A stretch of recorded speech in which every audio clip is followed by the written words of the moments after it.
Just me. Today, and the last time I was on the KSU. So I just wanted to see if I was alone in that. I think it's thrilling each time I get to meet the fine people of the police here, and they check me for warrants before I can come in to speak to you all. I'm hoping that I can learn from my lessons of turning into the parking garage the wrong way. Last time I turned out of the parking garage the wrong way, and each time it was an offense worth pulling me over. So I'm gonna look out for that. So I'm gonna do a bit of introduction. I don't know, I'm guessing some of you have heard of Awesome Inc. and maybe seen our work. Oh gosh, I went the wrong way already. This is our reel, and I just figured I'd show it. It's short. If you've already seen it, enjoy it for the second time.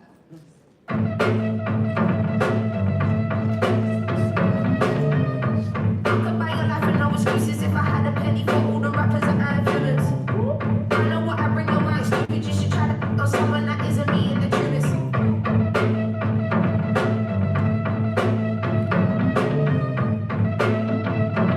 Still running with ease, marathon, not sprint.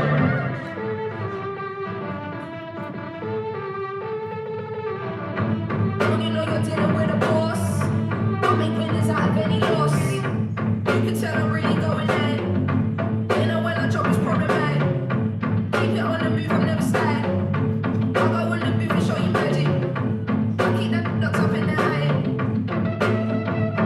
Still running with ease, marathon, not sprint.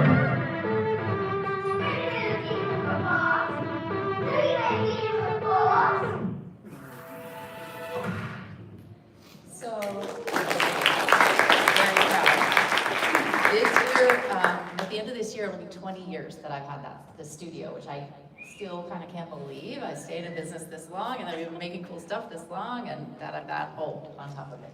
But I kind of was trying to think about what to talk with you guys about today, and I was talking with the people at the studio that I was coming to talk, and it's interesting because this is such a unique time in the history of entertainment and animation, and it's challenging. And I you know, there's a lot of faces in this room that are probably still in school, some people that are out of school, and I think we're all kind of trying to figure out what's next. And I wish I had a crystal ball to tell you the answer, but we're in the same boat that you are in a lot of ways. So I was asked to put a title on my presentation. I titled it "Don't Panic," because we are trying not to panic, and I don't want you guys to panic. There's certainly a future ahead of us, but it's sort of how do we sort through what that is and figure out what's next. And I can tell you a little bit about what our studio is doing currently, what we have done, and then I'm hoping to just kind of have a conversation with you guys and answer any questions I can. I'm happy to tell you a little bit about how my path before I got to Awesome Inc. and then also the evolution of the studio since I've been there. But the funny thing is, whenever I talk to groups, it's like my journey is very specific and very unusual, and I don't think it's replicatable. So there are lessons to be learned, and I kind of wanted to think about that and how I could tell you what I did each step of the way that mattered versus like exactly each footlay that you might want to try to follow. So the first thing I did was bring some additional work to talk about. Awesome is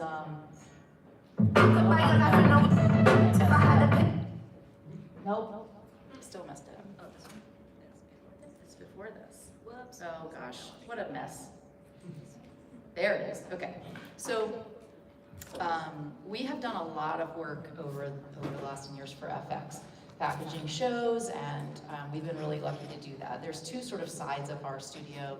We started out as a commercial production company doing short form commercials, promos, and packaging, a lot of entertainment marketing, which that segment has almost entirely dried up, which is just strange. It's happened because of the onset of streaming and all these other things. So in the last couple of years especially, these marketing departments that did promos and packaging stunts, like if there's a Christmas special or a Halloween marathon, we would do a lot of those things, and that's slowly going away as people stop watching credits. They don't watch linear TV anymore, so those things in between that we've done for decades, there's not a lot of demand for that.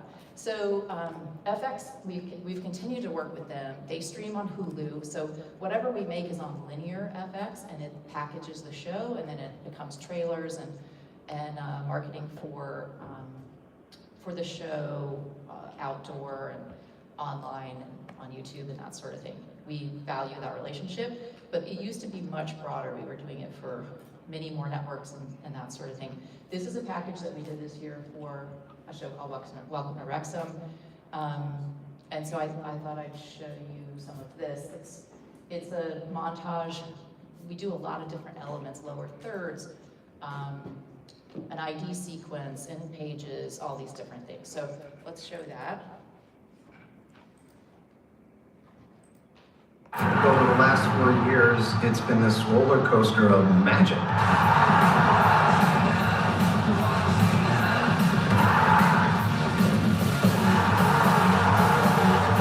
It is cutthroat. The whole thing crumbled. There's 6 expectation. To make a diamond, you have to have pressure.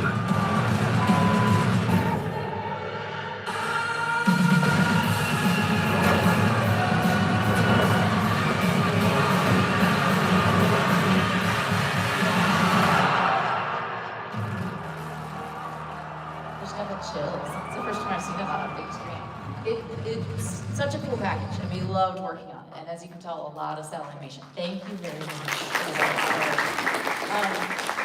The crazy thing about this particular thing behind the scenes, it was so hard. We love working with these guys, but they are such a challenging client. They will push and push and push and push us. Just hard enough that we don't like freak out and snap, but to get the best work. And boy, they wrote us about that fire. I can't even tell you how many times we did that FX logo page with the fire burst. I mean, there were probably 6 iterations of it, fully animated iterations of it, where they were like, it's not quite the heat we're looking for. Can you make it more fiery, or have it come straight at the camera? Or it took a long time, and it really wears out the animators when they feel like, gosh, I've been drawing this lick of flame for 4 weeks. Can we get past this? But at the end of it, we're always really proud of what happens, but it's a struggle getting there. So with this package, it was the first time that they trusted us or partnered with us to do all the outdoor as well, which again is me sort of starting to talk about things that we're pivoting into that aren't just motion. So they asked us to do the full key art and outdoor campaign. Key art has become such a big deal, and it was not on my radar until very recently, but key art, if you're not familiar, is when you go to your streamer and you're picking your show, it's just the one little icon, they recommend them to you. There's a strip, there's a banner at the top with suggested ones a lot of times. And they've done study after study about how people pick just based on that art. They don't really think about what the show is that much. In a couple seconds, they pick based on what that image is and if they think they'll enjoy watching it. So this year, we got to do that key art. I probably should have thought to put that in. I didn't. So the cool part about, can you pull up a web page? Is that a pain in that? All right, let's pull up the awesome page. There's a case study. Let's do it while I'm talking. So, and then just go to work. And here. Yes. All right. So, okay. So, this is the iterations of the key art we ended up with. Doing these likenesses was also extremely difficult to get approved. We did many versions of it. So, and then we had to do lots of iterations. So this is the actual official key art over here that you see on Hulu or that sort of thing. But they turned it into outdoor. It was a lot. But this part of it, honestly, which was the weirder part, the print and key art side of it became as large as the motion part of the campaign, and that was a lot of work. So I thought it was really interesting for us as a motion studio to think, this is very important to industry now. We've been doing this stuff. How can we make make a move so that we can earn trust to do these key art and outdoor campaigns, because we're an animation studio. But you know, I think it's something that we got them to sort of partner with us on here, and then I think we can hopefully take this and move where we're doing more. So these are all stills. This is boards, and you can see how very thumbnail-y, straightforward-y, not elaborate these boards are. These are cleaned up, but we did many, many, many, many boards until we settled on this one. And then just some of the behind the scenes of the pencil motion. It was about the animation, don't get me wrong, but a big part of these projects with them is about design, like thinking first about how it looks, how it feels. We had to bring player likenesses into the whole thing, and then you kind of start down the path of this motion and, you know, the difficult components of that. So yeah, I guess I just kind of wanted to share that with you. In the meantime, I can sneak over and show you Shadows, which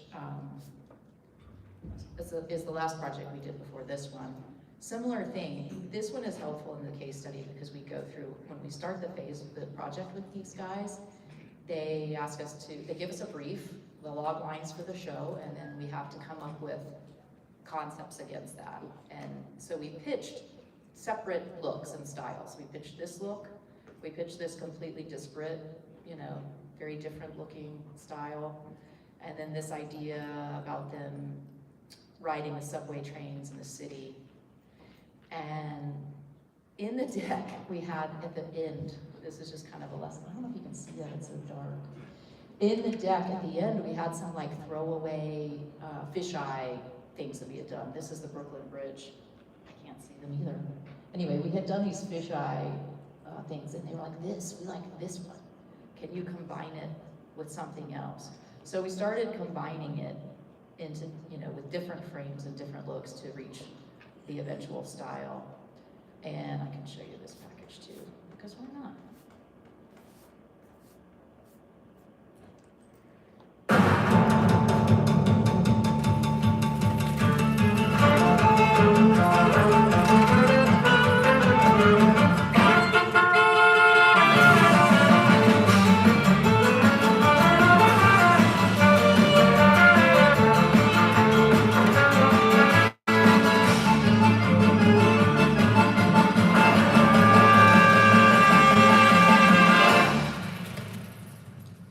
So, I don't mean to make it all about a tour of our website, but since we're here, thank you. We've, you know, just talking about pivoting, some of the stuff we've been doing recently, this is for Twitch, and I will admit I didn't fully understand what this project was about until we got deep in it. And it's just, it's my demographic and my age group, and we don't spend a lot of time on Twitch. But this, they came to us, a company called Deserto, and they were getting creative together for a sponsored event for Twitch for Sour Patch Kids. And it was so multi-layered and so sort of different than anything we had done. They were programming the animation to respond to gameplay action on Twitch. So if the Sour Patch Kids, if something good happened, or the gamer, and they were sort of partnering with influencer gamers. What are those? They're called streamers, I think. Right? So the streamer, they were partnering with famous streamers, and if they were, as they're playing the game, they wanted it to trigger Sour Patch responses. So anyway, it was super complicated to me. And the only reason I'm explaining it to you or talking about it is, it's just become this other thing that wasn't on our radar. We were doing two very specific things, commercials and promos, you know, entertainment marketing, and we were doing series. And we're still doing those things, but now we're sort of, as a studio, like, what else is out there for us? And this is one of those projects that came up. It's hard to show on a, you know, in a reel, because it was meant to be sort of live action gameplay. But again, it takes elements of what we've done and uses them in a different way that we haven't had the opportunity to be part of it before.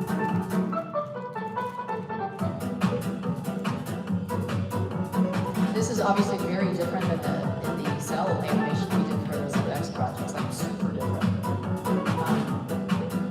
We're working on a Halloween rebrand of this right now, putting fangs and hats on the outfits on these characters.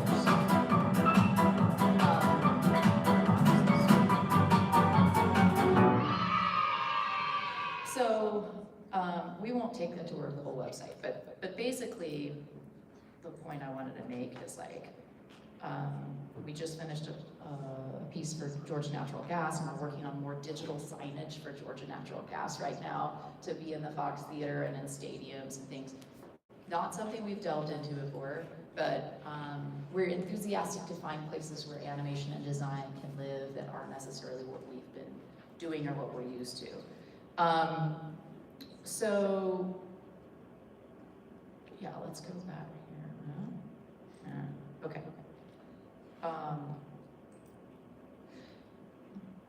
We'll talk more about Austin for sure, and I think you guys will probably have questions, I'm guessing. But I was going to tell you a little bit about my life before, which was a very long time ago. And I worked at Cartoon Network. When I got out of school, I studied advertising. And when I got out of school, I worked several different random jobs until I landed at Cartoon Network, where I was for 8 years. And it was like the heyday of cartoon. The funny thing is, as I was putting things together, I'm not putting anybody on the spot, but I'm guessing maybe half of you, who here is under 25? Okay, who here is under 20? Okay, so I was pulling stuff to show, and I was like, most of you weren't born when I worked there, which is mind-blowing to me. I don't feel that old. But when I worked there, it was sort of before a lot of things. It was before social, it was before smartphones, it was before a lot of things. And we didn't have a lot of money to mess around with, and it was sort of it was a wild and fun time to be at a network that had a little bit of money to play around with, but that wasn't paying much attention to what we were doing as sort of a young group of people in a department charged with promoting the shows there. So I pulled a couple things from the Wayback Machine. I had to find stuff on YouTube that was resolution that I could even show, because a lot of it's very, very low res. But during that period of time, again with no money, we were being super creative with what we could do. So a lot of the spots that we did, we would just take clips of existing animation from HB or whatever was in the Turner Library. If you're not familiar, Ted Turner, many, many years ago, bought the Hanna-Barbera library and other libraries. It was way before cartoons started doing originals. And so, you know, we were just showing reruns of shows. So we would take those episodes, get clips, re-voice them, like cut them together, edit creatively, and then put new voiceover on. And so I just kind of want to show you that and then talk a little bit about that. I don't know what in mind, I just thought it was fun. So this was a spot. Nothing in here is original animation. This is all just reused clips with new voiceover, and most of the voices were like my coworkers. We just re-voiced it.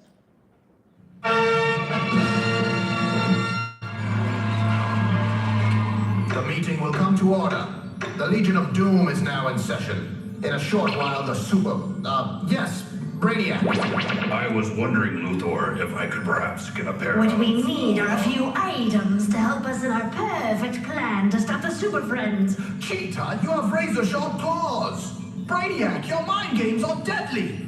Scarecrow, you're made of straw. What more do you need? How about utility belt? What? Batman and Robin have them. Solomon Grundy want one too. With utility belt, Bizarro will crush the Super Friends. Crush them! I want a magic lasso, Lex. Can I get a seahorse? I demand more toys! Oh, enough of this! What do I look like, Santa Claus? We're wasting valuable time. Right now, my dream reverberator is changing the Super Friends into our slaves. Excuse me. Brainiac, what is it? Look, I just won some pants. A decent pair of pants. Solomon Grundy want pants too. So yeah, that was this stuff predated Adult Swim, and it's kind of where that came from. We all were just goofing around, and what are you looking at? What's funny? What? Alex? Anyway, so that's where Adult Swim kind of came from. It was born from us not having the money to do anything and trying to figure out something cool to do. And eventually, as it started to gain momentum, we would be able to animate stuff and shoot live action and do weird things and have a lot of fun. But the heyday of cartoon and way back, it was just a really interesting time, and a lot of things were born out of that, you know, need and not having the ability to kind of having to think creatively without a lot of money.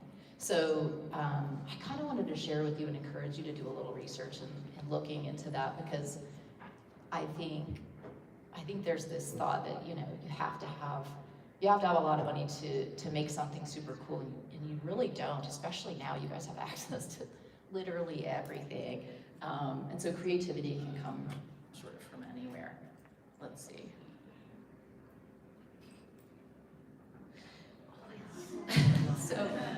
So this is one of the things I produced while I was there. And again, I was trying to think of things that you might recognize, but again, it was so long ago. So glad you know this. I was a mere child when I produced this, and it's one of my favorite things we've ever done.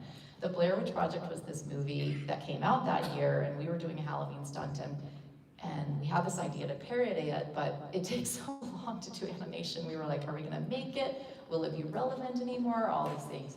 So we did, and I had 3 different writers that were working with me as a producer, and I guess this was in, I don't know, it was probably before the year 2000. I want to say it was like 99, 90, something like that. But I look back on it now, and I think, how did we do that? Like, how did I do that? How did I produce this thing? There were so many random components to it, and so many locations, and so many facets of it, and I didn't have a smartphone or GPS or anything. So the animation and composite we did was so rudimentary at that time. Like, we were so impressed with just what today is very, very basic composite, but it took a long time then to do on these machines that took forever to do them. But I'll play, I think this is just a cut reel or like a... And this is a documentary of one of our mysteries. That's Scooby-Doo, Fred Jones, and Daphne Blake. Hey, how you doing? Of course, I want to play myself in the movie version, and that's Norville Rogers. It's Shaggy! Like nobody calls me normal! What's the matter, Norville? That's not on tape, is it? Something wrong, Norville. Norville. Very funny. Normal. Get to school. Have you heard anything about these woods being haunted? Well, you know, my grandparents used to tell a story about some 10-foot tall, spikes on his arms, monster wandering in the woods. It was big. There was a glow to it, a ghost of a Civil War soldier. Aliens, bioengineering. Giant radioactive cat over by the nuclear plant. It doesn't add up. All their stories are different. Right, all right, Ryan Rats. Oh, She said giant cat, not rat, Scooby. that's what I said. Rat. Cat. Rat. Have you heard these woods are haunted? You kids stay away. Those woods are cursed. I never go near them. No, I bet she never goes near a dentist either. Okay, the map says the sightings are this way. I got a weird feeling about this. Like these woods don't look like our regular woods. They look different.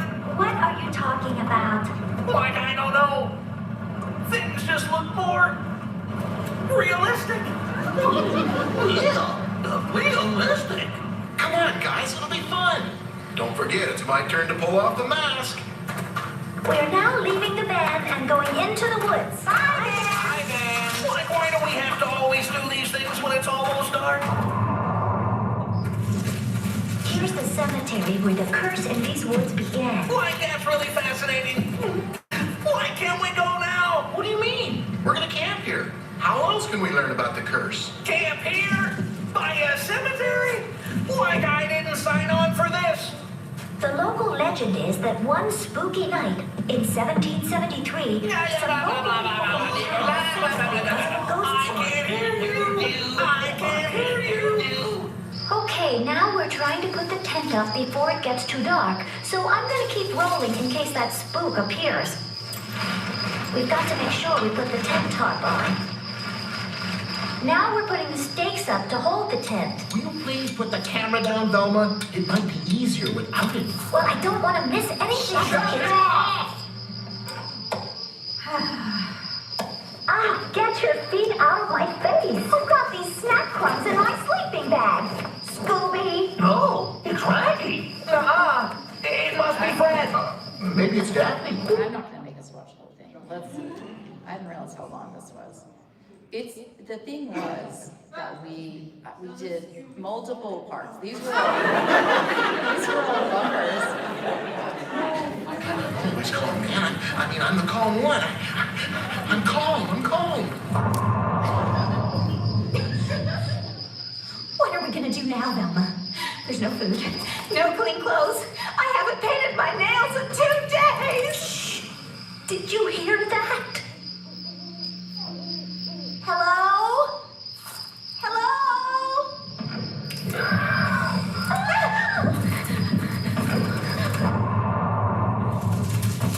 Make sure you see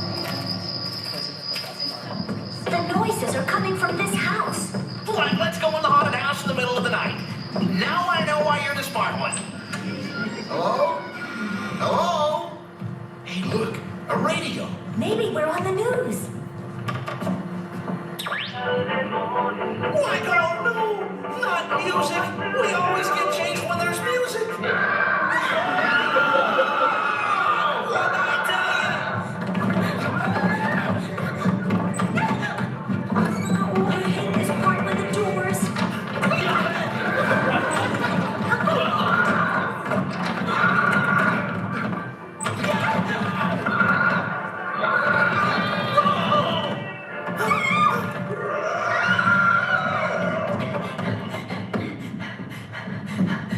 Shaggy?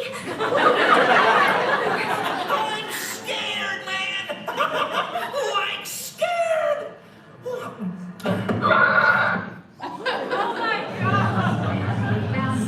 Dark Road. Search parties have spent 7 hours and found hundreds of Scooby snacks, but no trace of the teenage sleuth have been found. There's so much.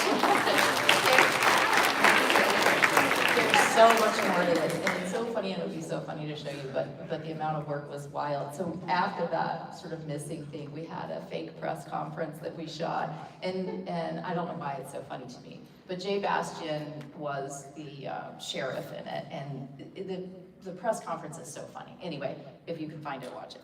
But it's all live action, and we're talking, they're missing, and we're trying to figure it out. Anyway, the point is, Jay Bastian's in this costume as a sheriff, and he used to work with us at the network, and he's like the head of animation at Warner Brothers now. And it's so funny, because we all were in this weird place in time, and we were just making stuff, and I feel like you guys are in that place now, in a weird way. Like, we went around to, this was very homemade, it doesn't seem like it. But the animation is really pretty limited when you look at it. There's some things that we spend money on, but a lot of times they're just very still and it's very limited. But it's almost the Jaws conceit. Like, you didn't see a lot of the animation, you kind of saw everything else. But the reason it's so funny for me to look back on one of them is like the Mystery Machine was doing a tour. It usually lives in LA, and we're here in Atlanta, and it was touring the country.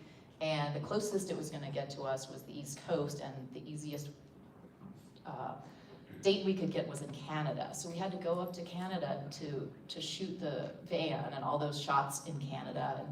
And again, as a producer, it was so funny to have to figure all that out, go to a different country, link up with this car, find places to shoot it, get around, all those things, and figure out our angles. And we just it was the 2 writers that were on it and me, and we took a camera and we're literally just driving around in the Mystery Machine and making this in the woods. Some of the people that you saw in the people in there were just parents, friends, brothers of us that were working on it. And so anyway, that was a really fun time, and I just thought I'd show some of that to you. Let's see, I think, let me see. I did make money. Yeah, okay. There's a reason I put this up. These are all of the jobs that I had for 20 years before I started my company. And it's a crap ton of jobs. I did this today and I put it all down in writing. There's no shame in this question. I am wondering how many of you have had a job, any job? How many of you had more than a couple jobs? Okay, that's great, that's good news. I was asking because a lot of what led up to where I am now is that I worked. I mean, I started working when I was really 13, 14. I got my first paycheck job at Chick-fil-A when I was 15. And I worked in so many different places doing so many different things. This side is pretty much the before college, and this side is college, although the waitress I did at the same time as I had these internships. So I worked in restaurants, I worked at a chocolate factory, and I moved up to the chocolate shop. I worked at the Disney store, which I loved, as you can imagine. I worked at Macy's, and I got coats and swimwear at the same time because nobody wanted either a coat or swimwear. It was like the wrong season for both. I didn't love that job. I worked when I was in college as a waitress. I worked in the bookstore. I had multiple internships. And after I got out of school, I got a job at a temp agency. The reason I thought I'd talk through this with you guys is, again, because this is a very unusual time that you guys are all, or some of you are coming out of school, or if you're not coming out of school, that you're looking for work and trying to figure out how to work in this industry that we're in. It was a long time before I got an actual, real sort of production job. And when I got out of school, I got a job at a temp agency and I was a secretary for years. I ended up in one of those placements at Turner Home Entertainment as a secretary. And I left there and I took another job as a secretary. And then I left there and I got another job as a secretary. I didn't love being a secretary and I wasn't very good at that. But I'd answer the phones and figure things out. And when I got to here, the farm in New York, I got to produce my first spa. And before that, it was a lot of me doing things I didn't love to do to be close to the kind of work I wanted to do and learn. And in the meantime, every single one of these taught me how to be an employee, what I thought about different kinds of managers and management styles. I didn't know at the time, but I was ingesting all that, sort of like, I would parlay it all into how I would be a manager one day, how I would work at a company one day, and how I would own a company one day and want to run that company. So I wanted to, and we'll talk about this, you know, when we can actually have a conversation a little bit. But I wanted to just give you guys some grace because I think when I got out of school, nobody was looking at my resume or my LinkedIn or my Twitter or my Instagram because none of those things existed. We all got out of school and found our path and found our way, but nobody had to be in the middle of that or judge it, or we didn't have to worry that we weren't impressing somebody not getting that job at Buck or wherever the first day out of school because nobody knew what each other was doing. You were just happy that you had a job. And did I want to get out and answer phones? No. but I wasn't exactly sure where I wanted to go with it, and I also needed a paycheck. I was out of my parents' house when I was 18. And so from then on, I really had to make my own way and figure it out. But there was no shame in it for me, and I worry a lot about you guys and that there is this stigma attached to getting out of school or spending time in your career path doing something that isn't necessarily exactly what you want to do. It's part of it and it should be part of it. And for someone that, you know, feels like I've got this long history, because again, this was 20 years of my life, and then I've had another 20 years of my life at this studio that's been great and successful and unsuccessful and fun and not fun. I kind of want you to realize how much road you have in front of you for mistakes or things to try or, you know, just to experience things. And it's not, you shouldn't put so much pressure on yourselves. And that's why I was a little bit calling this Don't Panic, because it is a weird time. And I want to hear what you guys think about all that. But I also don't want you to panic that you're going to get on the wrong bus and get stuck, or you're going to run out of time, or you're not going to find the thing you want to find. And that'll be it, because it's a long journey. And I still don't feel like I'm done. I mean, I feel like I've got another 20 years of stuff to figure out and do, and it may not be this, it may be some version of this. That wasn't a super coherent talk, but I kind of wanted to touch on some different things and then just talk with you guys. Yeah? We can go to Q&A. The next slide is... Yeah. Thank you to our sponsors for giving us money.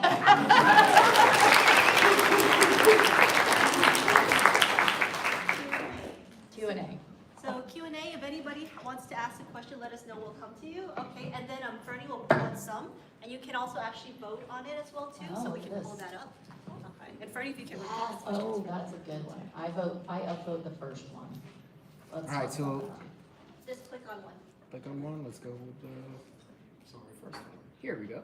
Okay. So the question would be, how do you feel about indie animation? Do you see it as a possible, viable main source of work for people in the industry?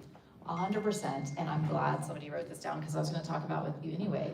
It's been very eye-opening in the last year, specifically, about what's going on with indie animation and how I'm trying to get my head around how differently things are being done now, and how successful it can be. So there's a company called Glitch. I don't know if you guys are familiar. So I talked with Kevin this year, and it's just a wild story. Like, his younger brother was, and you guys might all know this, sorry, I'm all new to this year. Kevin's younger brother was a successful YouTuber, a streamer with just gaming. Nothing to do with animation, he just played games and had a big following. Kevin went to college, came back, his brother was killing it. He was like 14, 15. And so he's like, well, I should do this too. So he started doing the same thing. Kevin had more of a sort of business mind, and he was like, we should parlay this into animation. Neither one of them had any education, knowledge, connections, anything with animation. But they were like, I see this as an interesting way to parlay our following. They have a multi-series deal with Amazon right now. And so they are going specifically to indie animators and webcomic creators that they want to take and pull and parlay into this this multi-series deal they have with Amazon and plug those in. And it's taking the middleman, sort of the network middleman. Now, obviously Amazon's involved, but they're 100% trusting Glitch and these creators to make cool stuff, take their audiences, they have existing audiences, and bring them and parlay it over to Amazon. The reason we know about it is because they have more animation than they could do, and they're not a successful animation studio yet. In fact, there's been a lot online that Glitch was trying to do that and not exactly treating people well yet. So we talked about a show with them, we went around, they took the show that we were gonna do with them. I'm kind of bummed out because it was a very cool show and they're doing it in Ireland, but we're still talking about them with other projects. But it's the second or third indie project that's kind of come to us this year, and we're talking about where these creators are sort of going around the usual system, and it's working. You have to find funding, and you have to find studios that can do it, and there's challenges just like any other project, but sort of the network, the traditional network pilot model is getting sort of shook by this indie model, and I'm here for it. I'll be honest with you. I think it's going to be totally viable and totally possible. And it's honestly almost the other way around. Like, I'm trying to figure out as a studio that's only ever done this traditional model, how we get on board and support it and also be a part of it. Fantastic. Yeah. So in the, remember the project, the Blair Witch from the Scooby-Doo? How were you able to, combine 2D animation with live action film? Gosh, at that time, we used comp machines called like Inferno, Flame and Inferno. Some people might remember those. Now it's so much easier to do, and it was very, very analog the way we did it. We just, would put a stick with tape, and then we would just bring it back to Turner Studios. And I think Primal Screen did the animation, and they did the comp at Turner Studios, and they were able to sort of sort out and match as best they could what we were up to. We got so excited when they were in the mystery machine, and they not only put Daphne in there, but her reflection in the rearview mirror. We thought it was so cool. We're like, wow. Does this goes with the same treatment as 3D? As 3D? No, like 2D being in 3D animation. I don't know if I follow your question. I think he's asking if you want, like, would it be the same process if you were to take a 2D cartoon and put it into a 3D environment? Yeah, I mean, I think there's a million ways to do this. This animation I just showed you is probably 30, 35 years old. So now, like almost anything's possible, and we have the technology to kind of do composite that we didn't before. And in the software, you can tune shade 3D to make it look 2D. You don't have to do those overlays, but we combine 2D and 3D in lots of different ways, and I've always loved putting 2D animation into live action footage. I just think it's fun and cool, and it feels different, and but it's much easier now to do that. By the way, how does frame by frame animation take so long? Do you use frame by frame and tweening together at times?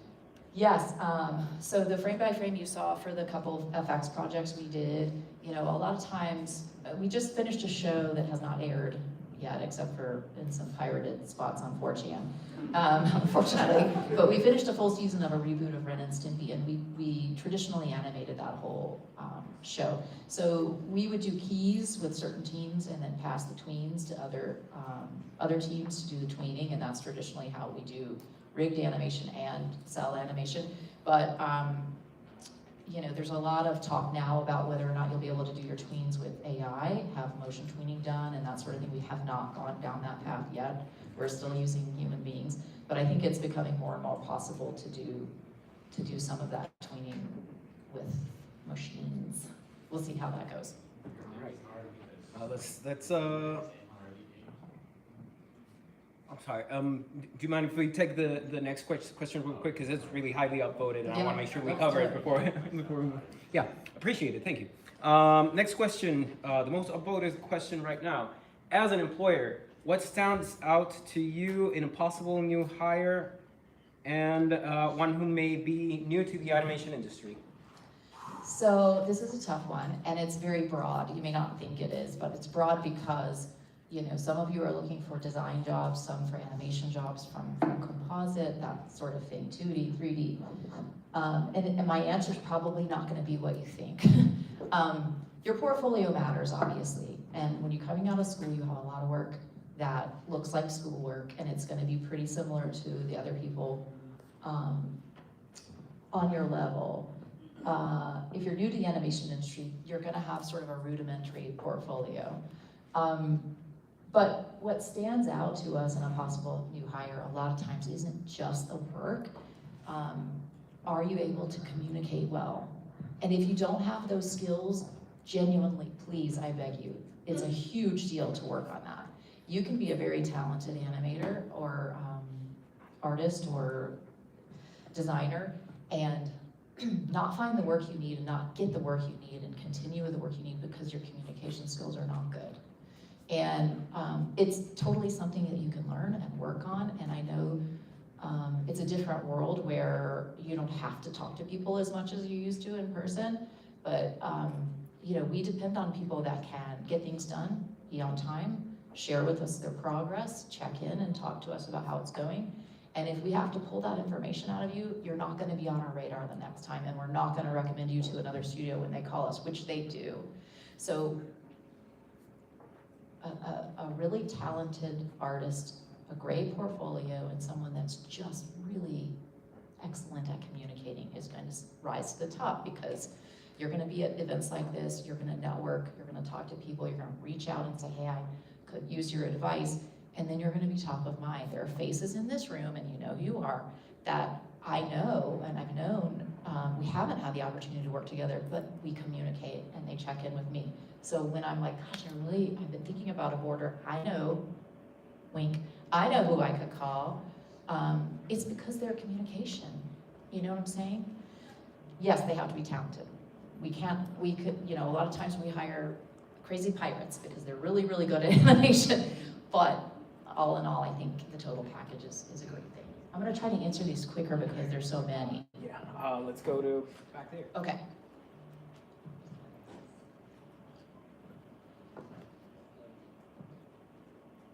Is this on? Okay. Hey, Ashley. Hi, how are you? I'm good. I remember I saw you at the animation summit Yes. this year. I do have 2 questions, short. Okay. So the first question would be, I just applied for like a volunteer position for a concert artist. Okay, love it. And I was wondering, like, what is the first thing to do to connect with the staff? Are you saying to connect with them to try to get the job? Or to connect with them, how? It's volunteer. I just found like the job opportunity Okay. online. It was just yesterday. And you applied to it? Yes, they reached out to me to respond. Okay, great. I was wondering, like, is volunteer work like paid work, or is it like? By definition, it means no, not paid work. And you know, in my list of jobs that was there, I didn't put volunteer work, which I have done a lot of. I worked in an emergency room. When I worked, I mean, I can't countless different places that I volunteered. You know, it's very fulfilling and you get something out of it every time you do it, but it's usually not money, unfortunately. So it has to be something that you're doing, but what you will get out of it is work for your portfolio, professional work for your portfolio, and you know, hopefully, and you know, just the fulfilling feeling that you helped out. That's it, no problem. Yeah. The second question is it possible to be like a 2D artist in a 3D sorry. Is it possible to be like a 2D artist working on a 3D project and they ask me how to use the 3D software? I mean, if they're looking for 2D, part of their 3D, but if you don't know the software, then I would encourage you to learn it if you want to be a 3D artist. Yeah, okay. It's not bad to have both skill sets, but I don't know that if they're looking for a 3D artist and you have 2D skills only, if it's going to sort of apply, unless you convince them that 2D is a much better way to go. Which I do all the time.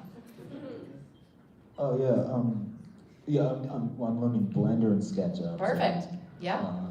And you know what, if it's a volunteer job, I would just tell them you're learning. Just tell them you're learning. Yeah, okay, sure. Yeah. All right, thank you. Yeah. All right, let's try it. I'm gonna do next- like a speed round. No, go back to the widescreen. Sorry, what? Go Then back we to the have room for widescreen. 3 more Hang on. questions. What There we time go. do we stop? What time do we stop, guys? Time is it now? Are we done We'll already? stop at 8:10. Okay, I'm just gonna Whenever do you a feel, speed. feel comfortable, I guess Yeah. you can pick which That's one what makes I'm the gonna most do. sense for you. We're gonna do a speed round, okay? Do you have advice for overcoming burnout? Well, I do have advice for that. I have had real bouts with that. I'm not in that phase right now, but I've had it like severe. Because on top of work, I have a kid, you know, I have aging parents, like all of it piles on you and your things are gonna be different than my things, but it's not just about work. I've never not worked hard. I will just tell you now, like the idea of like work-life balance or, you know, a 4-day work week, I find that all to be BS. I'm just gonna be honest with you. If you wanna be advancing, if you wanna get it done and be present and all those things, that level of work is gonna happen. The way I get around burnout is I just know there's another side to it. I spend time outside. That's a crazy thing, but I go outside because all of us probably in this room spend a lot of time inside at a desk on a computer. And if I'm really, really overwhelmed, I just get outside. Wait, don't go back to the next one. It's a speed round. All right, so that's my answer to that. We have one here. What? Okay, you be quick. Actually, we have A15. I'll be quick. Hi, I'm Rich. Hi, Rich. I'm looking to be a storyboarder in the industry. Okay. I wanted to ask, the main thing I want to ask is what kind of portfolio would stand out as a storyboard artist particularly? Would you be looking for animatics? Would you be looking for storytelling skills? And my second question that's more important is what soft skills would be important for a storyboard artist to have? Communication, again. I mean, it just is.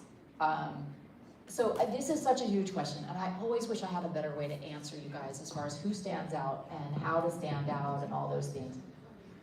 There's not a real answer. I wish I could tell you. We're staffing, and this is the best thing I can do. You guys listen. Listen, this is important. No. Right. No. Listening? Are you listening? This could be life-changing for you. Okay. Here it is. Here's the secret. You guys all have very distinct styles in your individuals, and that's amazing. But if I'm hiring someone, or Bento Box is hiring someone, or Floyd is hiring someone, or Disney is hiring somebody, they're hiring you to work on their show, not on yours. So the problem is, we'll see your resume, we'll see your boards, we'll see your things, and they will be in your vision, for your style, for your show that you're gonna do one day. What I can highly encourage you to do, if you're a designer, if you're a boarder, if you're an animator, collaborate with somebody else. There's a ton of people in this room, talented people, people not in this room, and that's right, you guys pair up. But my point is, if your animation looks all like one thing, and you have boards that look like that, and you have animation that looks like that, and then you also have character designs, and your portfolio is kind of a mix of like, hey, look, I can do it all. It's really hard for us to see, you know, that we're doing a project for Ren and Stimpy and see that in your work if you guys aren't thinking outside the box of like, hey, I'm gonna do a character pack for Archer, or I'm gonna do a character pack for The Simpsons, and put it on there, or animation, just animate a character. We do it all the time, it's called spec work. Just make a spec spot that has nothing to do with your stuff so that I can see that you can do boards for a commercial and not just your, you know, anime thing you love to do. You know what I'm trying to say? Yeah. Variety, put variety into it. And if you're not a great character designer, but you want to animate, find a great character designer and animate their characters. That's totally fine to collaborate in that way. It'll make your portfolio stronger, it'll make their portfolio stronger. Okay. Speed run, because after this we actually have a mixer. What the heck? Okay. Pros and cons of the industry at the moment. It's just a total hell. It's just a total mess. Okay? I mean, that is the big con. The pro is I still love it, and I'm still gonna keep doing it, and the people that love it are gonna still do it, but holy hell, it is just a mess out there. I'm not gonna lie to you about that. All right. Would your studio ever consider pivoting to animate television shows if funded probably by a major studio? We do animate television shows. 5 of you asked me that question? You guys, we make what? What's the comment say? Yes, we would love to pivot back to it because I haven't had a show in a year, but it's the first time in 15 years that I haven't had a show. We've done Aqua Teen Hunger Force, Squidbillies, Bird Girl, Ren and Stimpy. We did a show called Your Pretty Face Going to Hell. We did a series, we do lots of shows. You guys, come on. One comment said, they made TV shows. Yeah, come on. All right. How would you suggest young artists train to get familiar with the kind of work Awesome is doing with FX? So that's motion design, and it's different. If you guys are studying series animation, it's different. And we use different kind of artists to do it. And I would highly encourage you to look in and understand more about motion. Motion animation for design is kind of different, as you can tell. The reason is that it's concentrated short stuff that you can spend a ton of money on. And with a series, you've got to do it over the course of a year. You've got 12 episodes. You can't be that flashy with all that cell unless you've got a really big budget. Ren and Stimpy had that kind of budget, and it was the biggest budget we ever had. So we could do really big things with it. But look into it. Making a student film a way to go as a student, a well-rounded portfolio, better to see as a company. I don't encourage you to make a student film, which is funny. But you know, when we were watching the shorts when I walked in, I think there are really great things there. But you know what's the best thing about when you go to our site is we just make these 60-second, like, look at this cool thing. Boom, boom, boom. And you get all of the flash in that.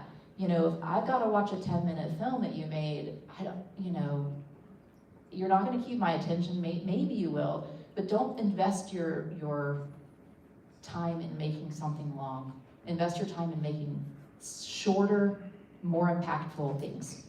Does that make sense? All right.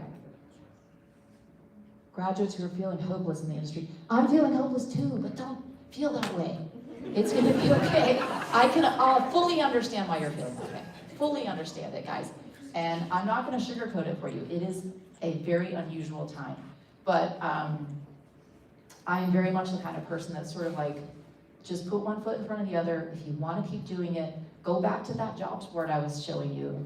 If I wasn't finding the work I wanted to do in this industry, I just either did something else to pay the bills, or I made my own company, and then I did it from the ground. It's gonna be changing. It's gonna continue to change. The job market's gonna be very difficult for another year at least. Find something to do in the meantime. Don't order Uber Eats. None of you. No more Uber Eats. I'm telling you. You, don't do it. Not one more Uber Eats. The reason that I've made it through ups and downs is because I have worked from the time I was 14 and I put my money in the bank. Then, when I didn't have work, yes, that was right. I don't ever order Uber Eats. And I could do it, but I don't. I just drive my ass over to the Chick-fil-A and pick it up myself. Guys, hear me out. Okay. Open freshman. That's gonna be hard. In the studios, how do you just do instead of following my father? I'm gonna do this. Oh God, you guys, these questions are real good, but we have 5 minutes. You can choose 3 questions. 3 questions, okay. Look, I've already talked about that first one. Do you know where to find opportunities like internships? Oh God. I'm gonna be honest with you, again, that one's really tough. The onset of hybrid and remote work has made internships almost completely go away. And that sucks, and I'm sorry about it. But, yeah. I'll add, check the resource page on our website. We Check have the a link resource to page. works as well. Yeah, check the resource page. Maybe there's some stuff there. It has become much more rare to find an internship in animation than it once was. Okay. What advice do you give somebody who wants to start their own studio? I don't know that you need a studio. You don't need a studio. Be an indie creator, make and post and get a following. You don't need to start a studio to be an indie creator. I think that's much more a smarter way to go right now.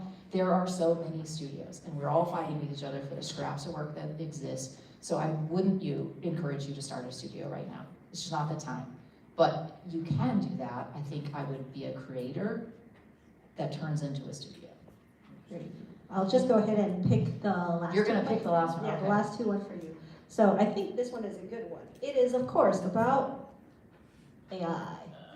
Oh, geez, okay.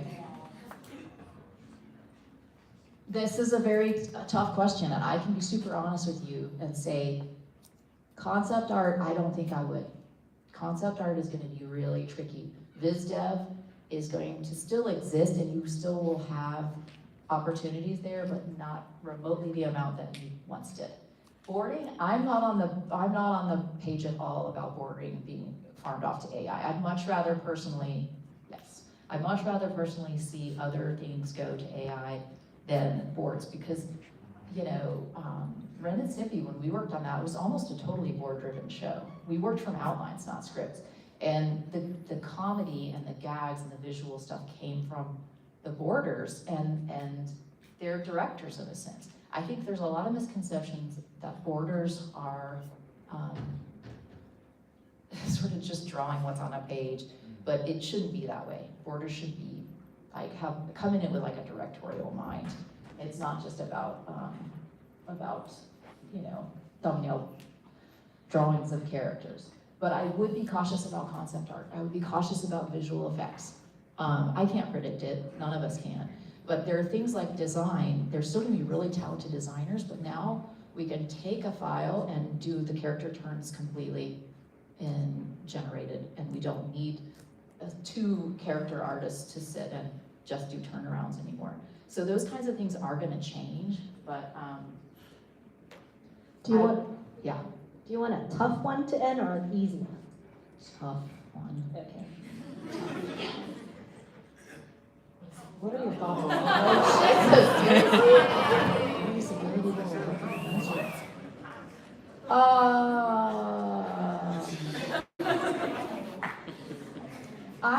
I feel like my thoughts on the current political climate are, I don't know if it affects progressive artists in any way. Because here's my answer to that. I don't know if there's a lot of Republicans in this room. My thoughts are very, very distinct on the political climate. It is not, I don't have good thoughts. I have very bad thoughts about it. But I will say, weirdly, it's almost the opposite. Like, I feel like more progressive artists, indie studios, and the people that are talking and putting out there what they like and what they believe in are gonna be fine. Like, we'll ride this out. I somehow think we will, but I don't think we're gonna get censored in the way that this maybe insinuates, personally. I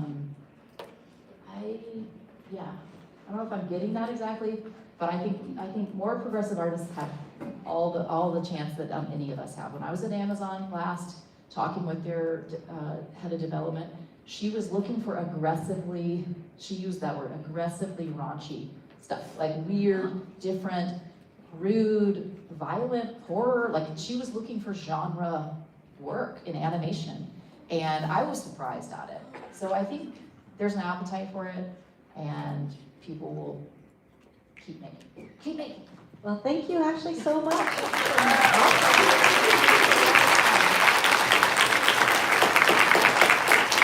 That was wonderful, Ashley. So now we have time for our mixer, so everybody can come down later and rush towards Ashley. Yeah. But this last one was a good one. This one wasn't for Ashley. This one wasn't for Ashley. When will we host another mixer? They think like they missed a good bit of it. You know what? If you missed any part of our stuff, it has been live streamed or recorded on our YouTube, so you can always go check out the re-recording. And also, our next mixer will actually feature Ashley's husband, Michael. That's right. Who's going to come and talk about music, which is actually very important because somebody asked about adjacent fields for animation, and music is one of the things that I think you should not miss. And sound design. He does sound he did Archer, Aqua Teen, many, many shows, and he's really worried that no one will show up, so please come. Yes, please come and support Michael. Thank you, everybody. Guys.